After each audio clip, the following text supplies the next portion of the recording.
নমস্কার। যুক্তিতর্ক সঙ্গে অর্কই আপনাদের স্বাগত। আপনাদের সঙ্গে আমি অর্কপ্রভ সরকার। নওশাদ সিদ্দিকী ডায়মন্ড হারবারে দাঁড়াচ্ছেন না, কিন্তু তার দলের প্রার্থী আছেন মজনু নস্কর। নওশাদ নিজেই বলেছিলেন যে তিনি ডায়মন্ড হারবারে দাঁড়াতে চান, তবে প্রথম থেকে একটা কথা বলছিলেন, যদি দল অনুমতি দেয়। যদিও তার দলে তিনি এবং তার দাদা আব্বাস সিদ্দিকী শেষ কথা, তবে নওশাদ দেখাতে চেয়েছিলেন তার দল কত গণতান্ত্রিক, দলের সিনিয়র মেম্বারদের মত পেলে তিনি ডায়মন্ড হারবারে লড়বেন। নওশাদ পীরজাদা আর ফুরফুরা শরীফের কাছে বিশেষ করে বাঙালি মুসলমানদের একটা টান তারা অনুভব করেন। তাই নওশাদের প্রতি বাঙালি মুসলমানদের একটা বড় অংশ আকৃষ্ট হচ্ছিল, বিশেষ করে তরুণরা, যুবকরা। এবং নওশাদের জনপ্রিয়তা বাড়ছিল। রাজ্যের শাসক দল নওশাদকে 40 দিন জেলে রাখলেন। তারপর কেন্দ্রীয় নিরাপত্তার বন্দোবস্ত হলো স্বরাষ্ট্র মন্ত্রকের পক্ষ থেকে, এবং মমতা বন্দ্যোপাধ্যায় নাম না করে আইএসএফকে ভোট কাটুয়া পার্টি বলেন, যে মুসলিমদের ভোটকে ভাঙবার জন্যই নওশাদ বিজেপির অঙ্গুলি হেলনে চলছে। তা বাম কংগ্রেস বলেই ছিল, যদি নওশাদ ডায়মন্ড হারবারে দাঁড়ায় তারা প্রার্থী দেবেন না। কিন্তু নওশাদ দাঁড়ালো না, কিন্তু নওশাদের দলের হয়ে কিন্তু মজনু নস্কর দাঁড়িয়েছেন। তাহলে বাম কংগ্রেসের কি বক্তব্য ছিল? শুধুমাত্র নওশাদ দাঁড়ালেই তারা প্রার্থী দেবেন না, কিন্তু আইএসএফ এর তো প্রার্থী আছে, তাহলে সেখানে বামেদের কংগ্রেসের আবার প্রার্থী দেওয়ার দরকারটা কি? দেখুন, নওশাদ হয়তো আন্তরিকভাবেই চেয়েছিল দাঁড়াতে, তাতে কিছুটা বাজার গরম হয়েছিল। আমার মনে হয় ওর স্পিন ডক্টরসরা ওকে দু একটা জিনিস বুঝিয়েছে। প্রথম কথা, ডায়মন্ড হারবারে ও দাঁড়ালে পরে ওকে ডায়মন্ড হারবারে সব সময়টা দিতে হতো, উপায় ছিল না। এবং তারপরেও যদি প্রত্যাশা মতো ফল না হতো, তাহলে নওশাদের রাজনৈতিক ভবিষ্যৎ একটা প্রশ্নচিহ্ন পড়তে পারত। আমার মনে হয় যে এই ব্যাখ্যাটা সঠিক নয়। রাজনীতিতে কোনো খাস তালুক বলে কিছু হয় না। ইন্দিরা গান্ধীকে হারতে হয়েছে, রাহুলকে হারতে হয়েছে, এবং মমতা বন্দ্যোপাধ্যায় নির্বাচনে হেরেছিলেন। আগেও হেরেছিলেন যাদবপুরে, তারপর হারলেন নন্দীগ্রামে। তাই হারার ভয় থেকে নওশাদ সরে দাঁড়িয়েছেন, আমি এটা বিশ্বাস করি না। এটাতে লজিক আছে যে নওশাদকে ওখানে দাঁড়ালে পুরো সময়টা তাকে ডায়মন্ড হারবারেই দিতেই হতো। তাহলে অন্যান্য জায়গায় যে আইএসএফ এর প্রার্থী থাকতো, সেখানে নওশাদ প্রচার করতে পারত না। এখন নওশাদ কিন্তু পুরো ঘুরে বেড়াবে, যেখানে যেখানে আইএসএফ এর প্রার্থীরা আছে সেখানে যাবে, প্রচার করবে, এবং যতটা সম্ভব দলের জনভিত্তি বাড়াবার চেষ্টা করবে। দেখুন, যাদবপুর আসনটা আইএসএফ প্রথম থেকে চেয়েছিল। তারা বলেছিল যদি বিকাশবাবু প্রার্থী হন তাহলে আইএসএফ ওখানে প্রতিদ্বন্দ্বিতা করবে না। সিপিএম সৃজনকে প্রার্থী করেছে। সৃজন খুব ভালো ছেলে, লেখাপড়া জানার ছেলে। ডক্টর অনির্বাণ গাঙ্গুলির সঙ্গে সৃজনের একটা ভালো লড়াইয়ের সম্ভাবনা আছে। আমি সায়নী ঘোষকে এই কি বলবো, সৃজন এবং অনির্বাণ গাঙ্গুলির সঙ্গে এক বন্ধনীতে রাখতে চাইছি না। কেন রাখতে চাইছি না আপনারা জানেন। যাদবপুরের মতো কেন্দ্রের প্রতিনিধিত্ব করার যোগ্যতা সায়নীর আছে বলে আমি মনে করি না।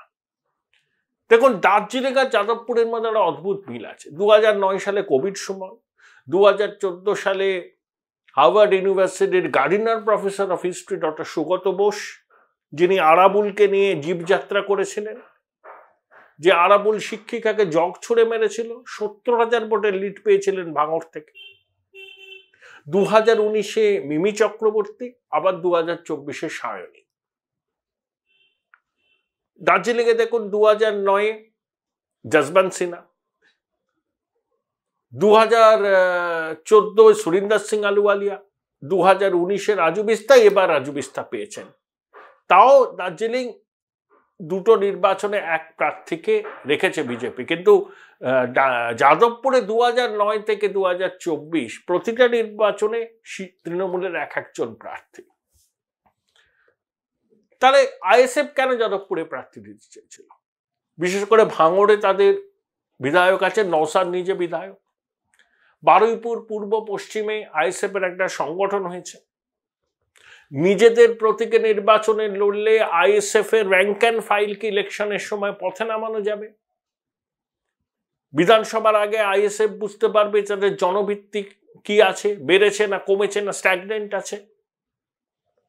আর সিপিএম এর প্রার্থী থাকলে আইএসএফ এর কর্মীদের সেই উদ্যমে নামতো না, বরঞ্চ সিপিএম আইএসএফ সমর্থকদের ভোট পেয়ে ভোট প্রাপ্তির শতকরা হার অনেক বাড়িয়ে নিত। তাতে আইএসএফ এর লাভটা কি হতো?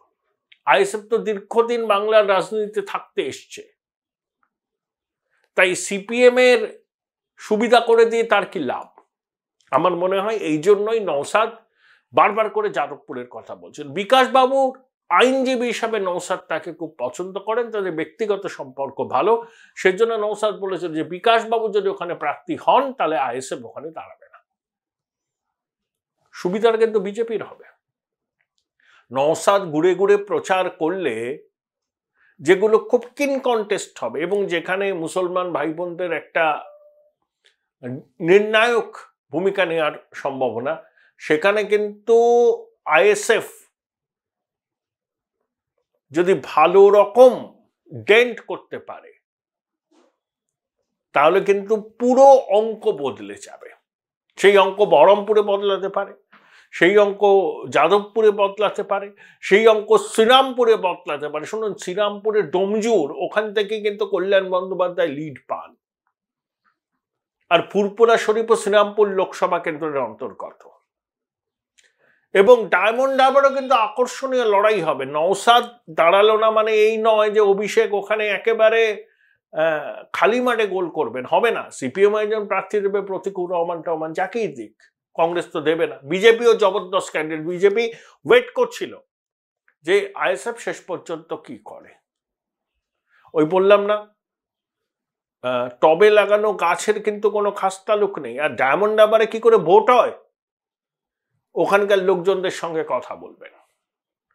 ওখানে ওইসব জাহাঙ্গীর টাহাঙ্গীর সব আছে। জেলা পরিষদের ভোটে 100টার মধ্যে 97টা ভোট পায় তারা। তো ঠিকভাবে ভোট হলেও ডায়মন্ড হারবারেও আকর্ষণীয় লড়াই হবে। এবং নওশাদের এই পদক্ষেপ ভবিষ্যতে ওর রাজনীতি কিভাবে চালিত হবে তার একটা ইঙ্গিত। সিপিএম এর হাতে ও তামাক খেতে চায়নি, এটা স্পষ্ট। অনেকে নওশাদকে ভোট কাটুয়া পার্টি আসাউদ্দিন ওয়াসির মিমের সঙ্গে তুলনা করছেন। আমার মনে হয় না যে হায়দ্রাবাদের মিম আর পশ্চিমবঙ্গের আইএসএফ এক। আইএসএফ এর একটা এজেন্ডা আছে। আগামী দিনে বিশেষ করে সংখ্যালঘুদের মধ্যে, মুসলমানদের মধ্যে আইএসএফ এর ভিত্তি বাড়বে এবং সেই ভিত্তি কতটা কি এখন আছে সেটা কিন্তু একবার যাচাই করে নেওয়ার সুযোগই লোকসভা নির্বাচনে পাবে নওশাদ। পুরো বিষয়টা নিয়ে কথা বলেছিলাম সিপিআইএম নেতা আইনজীবী বিকাশ রঞ্জন ভট্টাচার্যের সঙ্গে। বিকাশদা, আইএসএফ এর সঙ্গে বামেদের জোটটা কেন ভেস্তে গেল? পিছনের অঙ্কটা কি?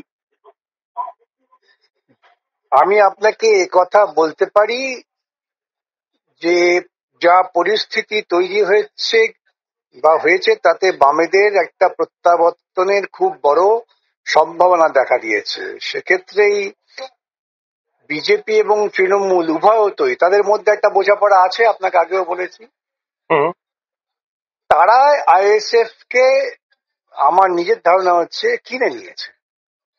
তা না হলে এই সিদ্ধান্ত নওশাদ চেঁচাচ্ছিলেন এতদিন ধরে যে আমি অভিষেকের বিরুদ্ধে লড়বো এবং শেষ মুহূর্তে তিনি লড়ছেন না, যার ফলে ওর বিরুদ্ধে একটা শক্ত প্রার্থী সেই তার তো সময়টা নষ্ট করে দিতেন। আমাদের তো প্রার্থী ছিলই, আমাদের তো প্রতিকুর রহমান সেখানে লড়াই করার জন্য তৈরি। প্রচারে খানিকটা তাদের পিছিয়ে পড়লেন এই পরিকল্পনায়। সুতরাং আমার নিজের ধারণা যে আইএসএফ যে প্রতিশ্রুতি নিয়ে রাজনীতিতে তার আবির্ভাব ঘটেছিল সেটা সর্বনাশ করলেন নিজেরাই, এইটুকু বলতে পারি। বিকাশ দা, যাদবপুর কেন্দ্রে যদি আপনি দাঁড়াতেন তাহলে নওশাদ বলেছিল প্রার্থী দেবে না আইএসএফ। ওদের লজিক হচ্ছে যে ভাঙড়ে আইএসএফ এর বিধায়ক আছে, বারুইপুর পূর্ব এবং পশ্চিমে আইএসএফ এর যথেষ্ট গণভিত্তি আছে, সেজন্য আইএসএফ কে সিটটা ছেড়ে দেওয়া উচিত ছিল। আপনি দাঁড়ালে আইএসএফ ওখানে প্রার্থী দিত না, এইটা ওদের বক্তব্য। এই একেবারেই বক্তব্যটা রাজনৈতিক দিক থেকে যুক্তিহীন। যদি ওদের সংগঠন থেকে থাকে সেই সংগঠন দিয়ে ওরা শক্তিশালী করতেই পারত নির্বাচনে প্রচারের মধ্য দিয়ে, বাম শক্তির সঙ্গে ঐক্যবদ্ধ করে। সুতরাং ওরা আমাকে একটা ব্যক্তি হিসেবে দেখাতে চেয়েছিল, সেই ব্যক্তি হিসেবে তারা মনে করেছিল যে হয়তো খানিকটা তাদের কাছে গ্রহণযোগ্যতা আছে। কিন্তু রাজনীতিতে ব্যক্তি নিশ্চয়ই একটা ফ্যাক্টর, কিন্তু সেটা রাজনৈতিক মতাদর্শের ঊর্ধ্বে গিয়ে তো হতে পারে না। এমনকি আমার সঙ্গে যেটুকু কথা হয়েছিল শেষ পর্যন্ত যে ওরা অন্তর্পক্ষে যাদবপুরে কোনো প্রার্থী দেবে না এরকমই একটা ধারণা হয়েছিল, তৎসত্ত্বেও দিল। অর্থাৎ ওরা যেখানে যেখানে সম্ভাবনা দেখা দিয়েছে সেই ভোট কাটুয়ার রোলটা এখন ওরা প্লে করবে। ঠিক যেমন মিম প্লে করছে দক্ষিণ ভারতের কোনো কোনো অঞ্চলে, সেই রকম ভূমিকা পালন করবে। এবং ওদের, আমি আপনাকে বলি, ওদের রাজনৈতিক ভবিষ্যৎ খুব অন্ধকারে চলে গেল। কিন্তু আইএসএফ এর সমর্থন থাকলে বাম প্রার্থীদের, বিশেষ করে আমি বলবো সংখ্যালঘু মুসলমানদের সমর্থন পাওয়া যতটা সুবিধা হতো, আইএসএফ আলাদা লড়লে কিন্তু বামেদের একটু বিষয়টা জটিল বা কঠিন হয়। সেটাই তো বললাম আপনাকে আমি, যেখানে যেখানে বামেদের সম্ভাবনা দেখা দেবে সেখানে সেখানে আইএসএফ প্রার্থী দিয়ে বাম বিরোধী শক্তির সুবিধে করে দিল। যেমন ধরুন শ্রীরামপুরে দীপশিতা যথেষ্ট গ্রহণযোগ্যতা তার হয়েছে, যাদবপুর, মুর্শিদাবাদ, আপনার তারপর বসিরহাট, এই যেই সমস্ত জায়গাটায় বামেদের একটা সম্ভাবনা তৈরি হয়েছে সেটাকেই তারা ভেস্তে দেওয়ার জন্যই এই ভূমিকাটা পালন করলেন। এবং আগামী দিন প্রমাণ করবে যে এর পেছনে একটা বড় খেলা চলেছে প্রতিক্রিয়া শিবিরের পক্ষ থেকে। কিরকম খেলা যদি আপনি একটু এক্সপ্লেইন করেন? খেলা মানে ওদের কিনে নেওয়া হলো যে তোমার আমার সঙ্গে থাকো, সমস্ত রকম সাহায্য পাবে, তুমি একটা ভোট প্রার্থী দাঁড় করালেই ওই সম্প্রদায়ের কিছু ভোট কাটা যাবে, যেটা স্বভাবতই বামপন্থীর দিকে আসতে পারতো। আচ্ছা, নওশাদ কি ক্লিয়ার করেছে ও ডায়মন্ড হারবারে লড়বে না? তাই তো ঘোষণা হয়েছে দেখলাম।